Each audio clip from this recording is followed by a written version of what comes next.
सगळ्या यांच्या गलिच्छ राजकारणामध्ये यांच्या गलिच्छ राजकारणांमध्ये नातीपणे आणतील असं आम्हाला वाटलं नव्हतं, पण तेही म्हणजे ते राहिलं होतं तेही त्यांनी पूर्ण केलं. आणि उद्धवजींनी ज्याचा उल्लेख केला, उद्धवजी आपली जी लढाई चालली आहे सुप्रीम कोर्टात, मराठीमध्ये म्हण आहे की शाण्याने कोर्टाची पायरी चढू नये. आम्ही तर सगळे सुप्रीम कोर्टाची चढून बसलोय, छोटा कोर्ट धरलाच नाही आम्ही. पण मी आवर्जून, आज जितेंद्र आव्हाड इथे आहेत, देशमुख साहेब दिल्लीला येतात, पण मी अनिल परब आणि अनिल देसाईंचा आवर्जून उल्लेख करीन, कारण या सगळ्या लढाईमध्ये ते दोघं आमच्याबरोबर नेहमी सुप्रीम कोर्टात येतात.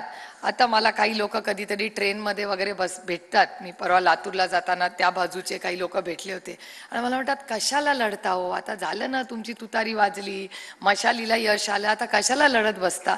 म्हटलं, ही लढाई तुतारीची किंवा मशालाच्या यशाची नाही आहे, ही तत्वाची लढाई आहे.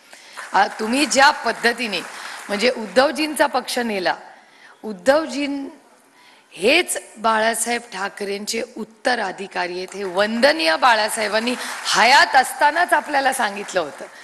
त्यामुळे जर तुम्ही उद्धवजींकडूनच त्यांचा पक्ष आणि चिन्ह घेणार असाल तर हे फक्त उद्धवजींचा अपमान नाही आहे, हा वंदनीय बाळासाहेब ठाकरेंना दुखवण्याचं पाप यांनी केलेलं आहे, हा माझा त्यांच्यावर आरोप आहे. आणि आदरणीय पवारसाहेब तर फाउंडर मेंबर आहेत त्याचे. त्यामुळे लोकांना कशाला लढत बसते. म्हटलं, आता कसं आहे, सुप्रीम कोर्टात नाही गेलं ना काही दिवसात तर मलाच कसं तरी होतं की आता खूप दिवसात भांडले नाही कुणाशी ती. त्यामुळे हे यश अपयशाची लढाईच नाही आहे, काही नैतिकतेच्या पण लढाया आयुष्यात लढाव्या लागतात. त्यामुळे ही लढाई जी आपण लढतोय, मशाल आणि तुतारीला महाराष्ट्राच्या जनतेने जो आशीर्वाद दिलाय त्याबद्दल मी मनपूर्वक मायबाप जनतेचे आभार मानते, पण ही लढाई थांबणार नाही. उद्धवजी, तुमची बहीण म्हणून मी तुम्हाला शब्द देते की आम्ही सुप्रीम कोर्टातली ही लढाई जोपर्यंत, मग तुम्हाला तो पक्ष चिन्हाचं काय करायचंय ते तुम्ही निर्णय तुम्ही आणि आदरणीय पवारसाहेब करा, पण कितीही कष्ट किंवा लढावं लागलं तरी सुप्रीम कोर्टातली लढाई आम्ही अर्धवट सोडणार नाही. जे हक्काचं आहे ते त्यालाच मिळालं पाहिजे. आणि आज आपल्यावर अन्याय झालाय, उद्या ते कुणावरही अन्याय करते. त्याच्यामुळे ही दडपशाही आणि अदृश्य शक्तीला जे वाटतं की मी करीन तीच पूर्व दिशा, हा देश अदृश्य शक्तीच्या मनमानेनी चालत नाही. हा देश संविधानानेच चालणार आणि त्याच संविधानाच्या चौकटीत राहून हा देशासाठी आपण सगळे एकत्र लढूया. आणि बरीच भाषणं आहेत, त्याच्यामुळे मी आपला फार वेळ घेणार नाही. पण आज इथे आल्यानंतर महाविकास आघाडीच्या प्रचाराचा नारळ फोडणार असं सकाळपासून बातम्या चालल्या आहेत.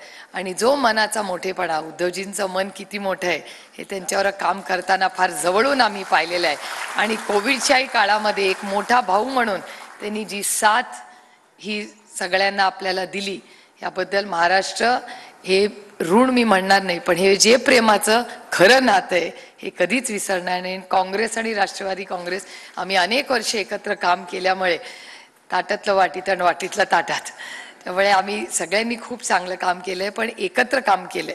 त्याच्यात दोघांचेही सहकार्याचं आणि पदाधिकाऱ्यांचं कौतुक केलं पाहिजे. पण सेना ही काही वेगळी आहे असं कधीच आम्हाला वाटलं नाही. जेव्हा आपण एकत्र 2.5 वर्ष काम केलं तेव्हा एक खूप खेळीमेळीच्या वातावरणात, विश्वासाच्या वातावरणात जे महाविकास आघाडीचं काम केलं तेच पुढची 5 वर्ष आपल्याला करायचे आहेत.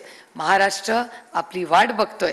त्यामुळे आपण सगळ्यांनी पुढचे फक्त 90 दिवस हे जे काही असतील ते सगळं बाजूला ठेवून मी तुमच्या सगळ्यांचे फक्त 90 दिवस मागते.